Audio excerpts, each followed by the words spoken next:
Hello guys, welcome back to the channel. How are we doing? I have an S&D rank play video for you today. I dropped, 13 and 3 or something like that, so it's a pretty stellar game. It was satisfying, a solid win, I'd say, a solid win here. And we're just going to be going through some tips and tricks on how to improve your S&D game, how to win more S&Ds. Some of them may be a little bit more appropriate just for hotel, but hopefully there are some guidelines I can cover that sort of cover any map in S&D. So yeah, just for a bit of reference, I'm currently in the gameplay. I'm Diamond 2. Currently I'm at Crim. I'm playing in Crimson at rank, I think my rank's 17 at the moment or something like that. So yeah, just for a bit of insight. I'm also playing with a 4-stack because my first tip is going to be communication, especially on this COD. There's no red dots on mini-maps, which means when people shoot, which means having any idea where the enemy is going to be a nightmare unless you've got that communication. So even if you are solo or duo queuing, I would still recommend going in game chat, because at the end of the day, even if your teammates aren't communicating with you, if they can hear you, they're still getting info which may help and benefit the team overall. Because at the end of the day, you need the team to succeed in order to gain SR and get to these higher ranks here. So yeah, we started on defense. We got a good round here.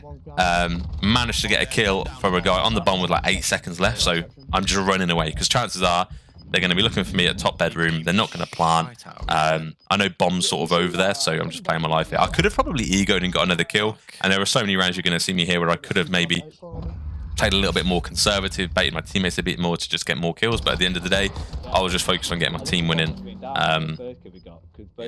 which is the main thing, obviously, when you're playing this game. So, switching sides to offense. Now, what I like to do on offense, I think the main thing on S&D, especially in this game, you've got to be really unpredictable. Make the obvious plays when you've not got Deddy, but when you have got Deddy, try and be a little bit unpredictable, get behind enemy lines, plant at the different bombs, like that sort of thing.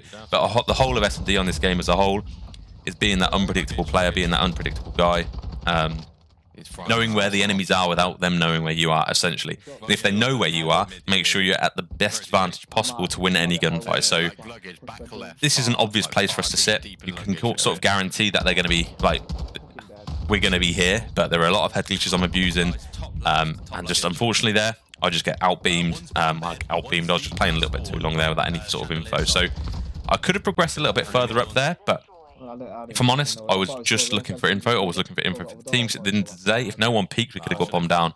Unfortunately, we end up losing the round. Sort of what happens when you get first blooded, but I perhaps should have played my life a bit more. Maybe played a little bit more aggressive towards the A site there. But hey, it is what it is. One good thing about dying, and I don't see a lot of people do this enough, is watching the kill cams. If you watch the kill cams of the enemy when you die, see, I could have challenged that gunfight there, but instead I got the intel. I knew where he was. We picked off that guy. We know the last guy's back right. So you don't always need to chow when you know they're where they are. It's always better to regain so that you're in a better position.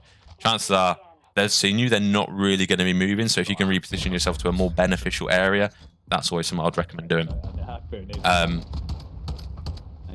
But yeah, watching kill cams is essential. If you watch enemy kill cams, you'll actually see blue dots, which indicate the whereabouts of where the whole of the rest of the enemy team are. So I see a lot of people just skip the kill cam straight away, giving no info whatsoever. But obviously, on S&D, it gets competitive. It's a nice way of just having that little bit of extra intel, which can be useful for your team. So we had the idea to hit out B this time, just be, again, unpredictable. I thought I had Deddy. Unfortunately, I didn't. I went to switch to an SMG and then switch back, and obviously it just ruined my Deddy because my SMG had trophies on. But hey, it is what it is. So at the end of the day, when you are defending this map on S&D, you get a little bit of intel that there's a couple at B. What you're going to do? You're going to communicate to your team that they're hitting B. So the chances are they're going to rotate. So in our heads, we're thinking, right, shall we? Let's play back. Let's rotate back through A. Chances are they're going to be heavily weighted towards the B side of the map. So you make a executive decision to wrap it all the way back to B. Be a little bit careful in case anyone managed to get round to our side of the map. But generally speaking, as you guys know, you got to put yourself in their shoes here. Think what they're going to be doing. They wrapped it all the way pretty much to back B, which played in our favour because we've now got A control. We've got someone in bottom bed. We've got the generalised map control, which is good. So we're getting bombed down, free bomb plant because we had that initial distraction at B. It's always worth doing here. This position isn't so best. I was really concerned about people being to my right, which is why I was tucked in there, but I probably should have been behind the desk behind me. But again, I'm watching the kill cam from the death. I know where 2 of the enemies are at this point, and unfortunately, it wasn't enough. I left it in a 3v2. Unfortunately, they didn't manage to clutch it up. But hey, it's my fault. My fault for getting them in the first blood of that 3v3 situation. So back to defense, back to the reliable old room here. I wouldn't recommend banging out that left door because you're visible straight away to the enemy. So instead I bang out this right, wide peek slowly, play for a bit of intel, listening to the teammates here. So a teammate said there's already crossed away, so I was sort of waiting for them to bash through that door. And I'm waiting for that initial sort of information here. So I had comms that someone was coming over to my catwalk. I don't know how loud you can hear the comms, but that's essentially what happened here. So I'm sort of just waiting, being patient, seeing what I can do. My teammate's got a bottom, so really the only way they can get up is through my left here up to the top luggage. So I'm just sort of playing a little bit, again, playing for a little bit of info. We've got a teammate who's managed to flank, thankfully, and he's managed to flank with no sort of intel here. Managed to pick up a little bit of a kill. Because my head's on a swivel, I managed to get the second. I didn't hear him. He was crouched, so I didn't hear a thing, obviously. I don't play with sound EQ either, but you just sort of get the vibe. When there's not much happening forward, you've got to sort of have your head on a swivel.